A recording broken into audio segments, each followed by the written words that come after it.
Welcome back. Let's get some more now. The very tense Senate race unfolding in Ohio. Among the issues in that campaign, the economy, the war in Iraq, among many others. Moments ago, as you saw here in the Situation Room, I spoke with the Republican candidate, the incumbent Senator Mike DeWine. Joining us now, his Democratic challenger, Congressman Sherrod Brown. Congressman, thanks very much for coming in. He paints you as a member of the fringe left wing of the Democratic Party, that you're not even mainstream Democrat. What do you say to that? Well, I make the contrast on issue after issue. I'm for the minimum wage. Mike DeWine's voted against it 9 times. I'm for embryonic stem cell research. He's against it. I fought the Medicare bill written by the drug industry.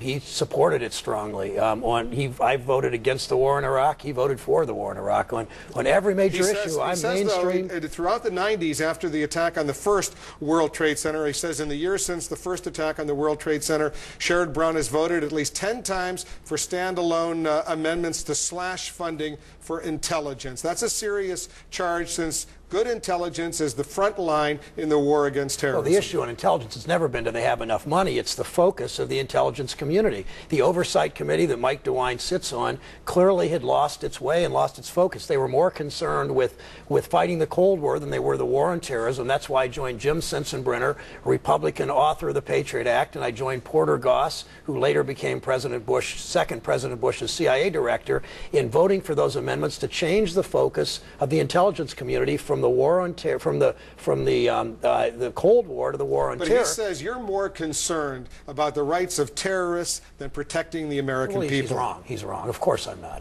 The fact is that Mike DeWine is just trying to change the subject because he has failed on the economic situation in Ohio, and more than that, he's failed as a member, 12-year member of the Intelligence Committee. He never asked the tough questions on the war in Iraq. He bought faulty intelligence. He never demanded of the president a plan to win, a plan to provide body armor for our troops. He never demanded a plan to rebuild Iraq from the president, and he's never demanded an exit strategy. How would you get out of Iraq right now? What is your strategy? Well, the first thing you do is you push the Iraqi government to build the security, military and police security forces. They've been pushing, but this Iraqi government is very weak. Well, they push them, but they also say that we're staying for years and years, so there's not the incentive for the Iraqis to do it. You want a deadline? You want a timeline? I think that we instruct our general. Again, we push the Iraqis to do the security forces, military and police, and we push the Iraqis, the Sunnis, the Shiites, and the Kurds to come up with a political settlement, including distribution of oil. How much time would you give them? And then I would instruct the generals to not Rumsfeld,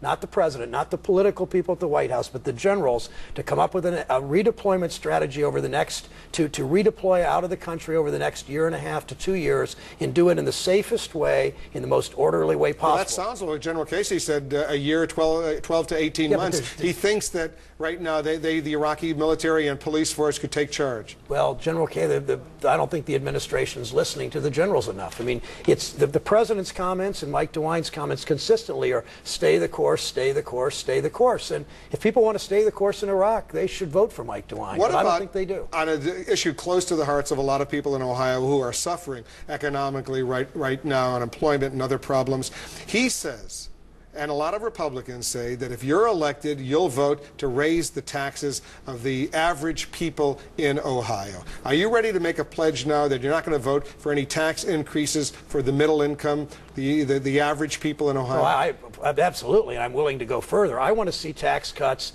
tax cuts for elder care, tuition tax credits continued instead of stopped by this crowd when they left Washington to go campaign. They didn't take care of extending Who's going to the get their tuition taxes tax credits. raised? Well, the people that are going to get their taxes raised are people who are making over $300,000 a year, as we should not renew or cancel those tax breaks for the wealthiest people. But the fundamental issue in this campaign is Mike DeWine wants to give tax cuts to the wealthiest people in this country. I want to focus tax cuts in the middle class. And people in Ohio want a senator who will stand up for the middle class, stand up to the special interest, and not betray the middle class. On the estate tax, what is your position in terms of how much of an estate you can leave without getting it heavily taxed? I think we can bipartisanly work out at what level we do it. I have voted to give a healthy exemption, $1.5 million, $2 million, to protect family farms. My family has a family farm, and to protect small businesses. But Mike DeWine, his focus is so much on giving tax breaks to the wealthy wealthiest people, the 1% wealthiest people, that he turned his back on one vote on 130,000 middle-class families on tuition tax and a lot credits. of Republicans, the argument they make is if you start eliminating those tax cuts that were enacted during the first 6 years of the Bush administration, the economy, which has been generally robust, jobs have been created. The economy's been generally robust for people like us. In terms of economic growth. Yeah, but it's not been generally robust for 80% of Ohioans. It's been generally robust if you're in the top 1 or 2 or 5%. Wages are stagnant. Wages are stagnant for college graduates, Wolf, not just workers that have less education or less skills. Prices are up, gas prices, drug prices, health care costs, housing costs, yet wages have been flat. Are you scared, though, that eliminating some of those tax cuts that were enacted over the past 6 years is going to have an impact on the overall economy? I think, first of all, they betrayed conservative principles by busting a hole in this budget. We had a much bigger